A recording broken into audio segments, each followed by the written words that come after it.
My benediction won't take long. So it's no secret you're my favorite industry, and I really love your amazing and often hilarious collision of metaphysics and technology. Your enterprise is impossible to outguess, although I try the very best I can. There's just a peculiar set of emergent technologies in just a very odd time. Google Glass, I did not expect to see at all. It's a wearable, it's not augmented reality, but it is a head-mounted wearable device from a major tech industry. Leap Motion, I did not expect to see. The Microsoft Xbox One, extremely surprising to me. Perceptual computing from Intel, $100 million they're offering for developers. They're not going to give me any of it. But if I were you, I think I would take an interest in $100 million in Intel heavy iron. I really think that the registration problem, the 3D registration problem, has been cracked by Leap Motion and the Xbox and the two new cameras that come with Intel's perceptual computing initiative. It's a 25-year-old technical problem that lies at the heart of your industry, and it's been broken wide open. I didn't expect that to happen for another 10 years. And what we see now are really ideal AR technologies, Leap Motion and the Xbox One, which are pretending and not very successfully to be game devices. I don't think they are game devices. I think we're on the brink of breakthroughs in AR that will make the past 5 years look like, well, the days of cartoons that were vaguely floating over the background. And soon, AR as we knew it will be as archaic as the old chess pawns and teapots from SIGGRAPH back in 1985. I'm not Tommy Ahonen, who speaks after me. He is my favorite tech industry analyst. I have learned a lot from his books. But I want to rattle off at least a few mind-blowing stats as a kind of tribute to him, the maestro of stats. 100 hours of YouTube video uploaded every minute in 2013. 1.5 million Android devices activated every day. 833,000 Apple iOS devices. 4 billion tweets a day. What kind of time have we entered when that's the reality? Microsoft, Apple, Google, Facebook, and Amazon's are the industrial colossi of our day. They're giant industries in 2013. And AR lives in their shadow as a feature rather than an industry of its own, a kind of small sideshow. There are no purpose-built AR devices. There are no AR operating system where people use AR to build AR. But it's not going to stay that way. People call me the prophet of AR. In fact, I never forecast very much about your industry. Mostly I just tell you how cute and adorable you are. Because you are. But people often ask me what time it is. Is it the dawn of the augmented reality industry? No, it's not the dawn now. This is 10:45 a.m.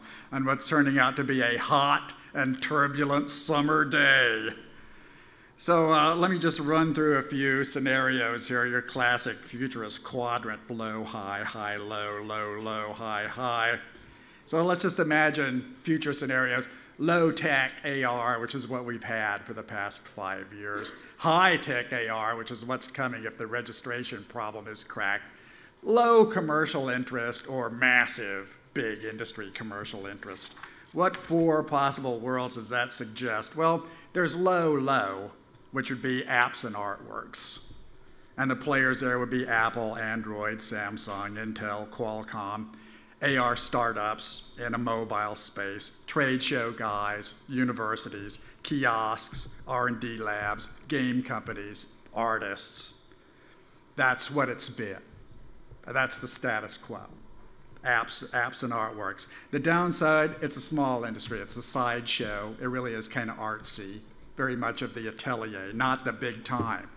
The upside, it's fun, it's easy to enter into, nobody knows what's going on, there's lots of exploration, not too many lawsuits, you get to be your own boss, cyberpunk novelists think you're really cool, famous tech artists get girls sometimes. Okay, that's the status quo, that's not gonna last, I don't think. That doesn't seem a likely scenario. Okay, scenario number 2, high-tech, low commerce. You get like lots smarter, but still not the big time. Okay, that's super studio. Super studio world. Who lives in that world? Who are the players? Big data, Amazon, Google, the Pentagon, governments, Boeing, the intelligence services, the military, data visualization. And you're putting some kind of big glossy front end on that for people who are basically your patrons. What's the downside of that? Stuffy, scientific, unpopular, niche industry, high learning curve. The upside, it's the elite. Powerful technologies, a steady paycheck, brainy. There's a long tradition of it. It's very Evans and Sutherland. You know, Ivan Sutherland, the founder of augmented, that's what he ended up doing. That's the Evans and Sutherland scenario. That could happen.